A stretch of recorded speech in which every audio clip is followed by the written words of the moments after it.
As Frank indicated, I'm the owner in Rhode Island of SeaScape Lawn, Tree, and Sprinklers. We take care of several thousand customers throughout Rhode Island, Connecticut, and eastern Massachusetts. Several thousand of those lawns are on a lawn fertilization program.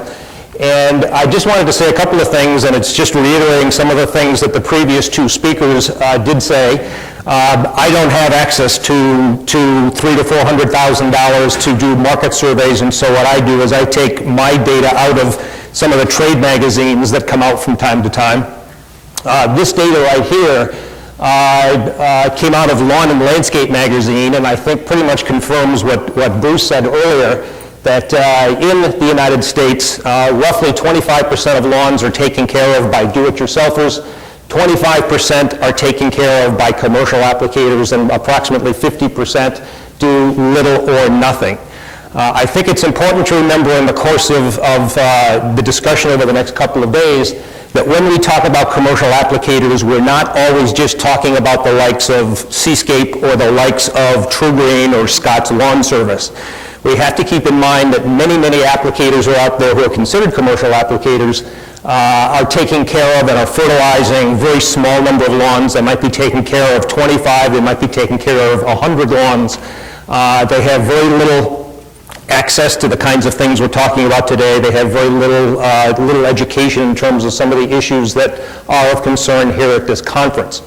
One thing that I did want to point out, and one thing just for food of thought, and again what Bruce mentioned earlier that I think is important and we should keep in mind, is that many do-it-yourselfers lose interest in their lawn in the summer and fall, when many of them perhaps start out with great intentions in the spring and put down their first two applications. Come spring or come summer and fall, their level of interest wanes. So if we look at in terms of the amount of fertilizer that is actually being applied to home lawns, it would be my guess that commercial applicators are probably doing considerably more than 50% of the total number of pounds of nitrogen that are being applied to lawns throughout the United States. Where do-it-yourselfers lose interest in the summer and fall, commercial applicators continue to make applications throughout the summer and fall, and as a result are probably putting down considerably more fertilizer. About 4 years ago, SeaScape became involved in a community in southern Rhode Island called Shady Lee Woods. It's a 40-acre development of lawns, approximately 10,000 square feet each, so there's roughly 400,000 square feet, or about 9 acres of turf in the community. Turns out when this community was built about 12 years ago, these folks had certain deed restrictions built right into their deeds because of their proximity to a variety of different water resources. Many of the homeowners, or most of the homeowners, were totally unaware of the fact that their deeds actually placed certain restrictions on what kind of lawn grasses they could have. In terms of low maintenance grasses, there were limits on the amount of fertilizer and pesticides that could be applied. Interestingly, and to SeaScape's good fortune, one of the deed restrictions was that they, as a community, could hire one landscape company only to take care of all of the lawns in the neighborhood. However, a real twist is they could not apply fertilizers or pesticides individually. They could opt out of the program and apply nothing, but if they wanted lawns fertilized, they had to use the lawn care application company that was hired by the homeowners association. About 4 years ago, the community received, everybody in the community received a cease and desist order from what in Rhode Island is called the Coastal Resource Management Council, which is that state regulatory body which controls everything and anything having to do with so many feet of the shoreline, and this community was under their regulations. What they discussed, that there were numerous companies in the community, in addition to SeaScape, there were numerous companies doing their thing within the community. Many people were doing lawns themselves, and in contrast to the need to utilize low-maintenance grasses, many of the lawns had been sodded, and of course had been sodded with high fertility requiring sod-type grasses. SeaScape just happened to be the company that was taking care of, at the time, the home lawn of who at the present time was or at the current time was the president of the Homeowners Association. So I got a frantic phone call from her asking me if I could in some way, shape, or form help her. And over the last 4 years, SeaScape has been working with CLMC and the University of Rhode Island to develop an acceptable lawn fertilization and pest control program that would meet all the needs and conditions that Coastal Resources was looking for. The program has been in place for approximately 4 years now. It continues to evolve. And it's my understanding that Coastal Resources is now looking at what we are doing in Shady Lee Woods as a basis for lawn fertilization programs in all areas where they have jurisdiction. So this is what I want to spend just a couple of minutes with you today and run through what we've discovered and what some of the results have been.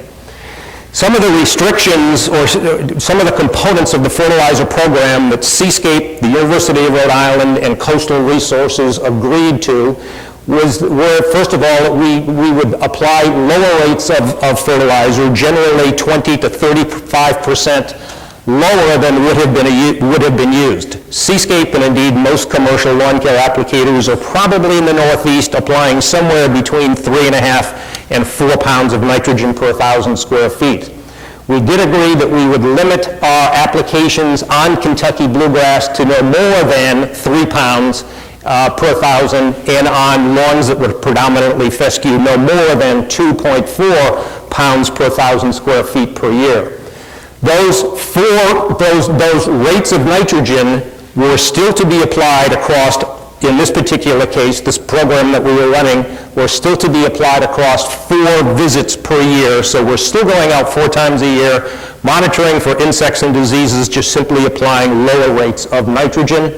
There is a requirement that water-insoluble nitrogen is to be used. Interestingly, there is really no distinction in regards to how much WIN is to be used, just a requirement that it be incorporated into the program.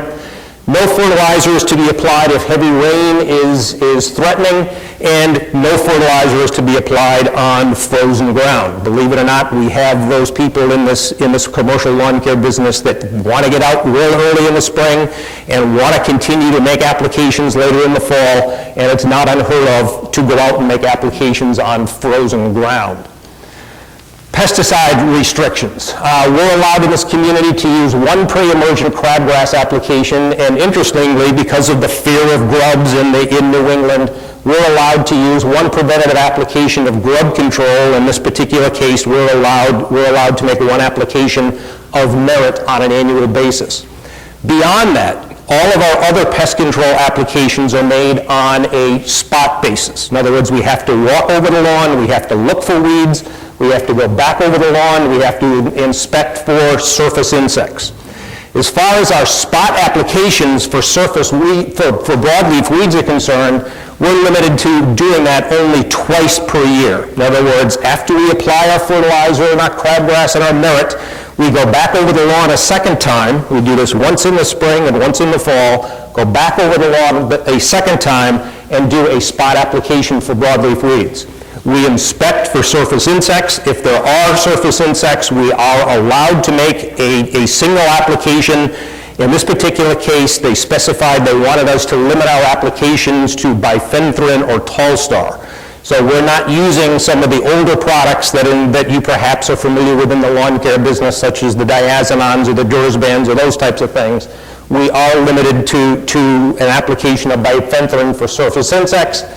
If we find active grubs, we are allowed to make a single application of grub control, but only where the grubs are active.